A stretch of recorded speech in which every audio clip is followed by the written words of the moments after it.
నేను ఇన్ని రోజులు అనుకోలేదండి. నా పైన మీకు ఇంత ప్రేమ, అభిమానాలుంటాయని చెప్పేసి. అసలు ఒక్కొక్క కామెంట్ ఒక్కొక్క ఆణిముత్యం అనమాట. మీ అందరి కామెంట్స్ చూస్తుంటే నాకెంత బూస్టింగ్‌గా ఉందంటే, ప్రతి ఒక్కరు ఎంత మంచిగా సపోర్ట్ చేస్తున్నారంటే చాలా చాలా హ్యాపీ అనిపిస్తోంది. నేనైతే కల్లో కూడా అనుకోలేదు నాకింతమంది సపోర్ట్ చేస్తారు, ఇంతమంది నా ఫ్యామిలీ అవుతారని చెప్పేసి.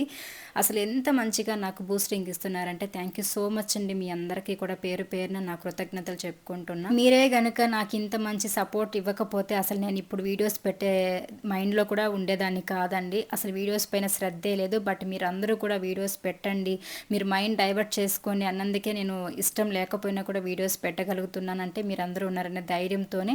అండ్ చెప్పాలంటే ఇట్లా వీడియోస్ పైన పడిపోవడం వల్ల నా మైండ్ కూడా కొంచెం రోజు రోజుకి చేంజ్ అవుతూ ఉంది. ధైర్యం తెచ్చుకుంటూ ఉన్నాను, ఇంతమంది నాకు సపోర్ట్ చేస్తున్నారని చెప్పేసి. ఇంకా వీడియో టాపిక్‌లోకి వచ్చేస్తే మార్నింగ్ బ్రేక్‌ఫాస్ట్‌కి అయితే దోసలు, పితికపప్పు సాంబార్ చేశానండి. అలాగే మధ్యాహ్నం కూడా అదే సాంబార్‌కి రైస్, బాయిల్ ఎగ్, ఇంకా దానిమ్మ గింజలు స్నాక్స్‌గా అయితే పెట్టి బాక్స్ పంపించేశాను.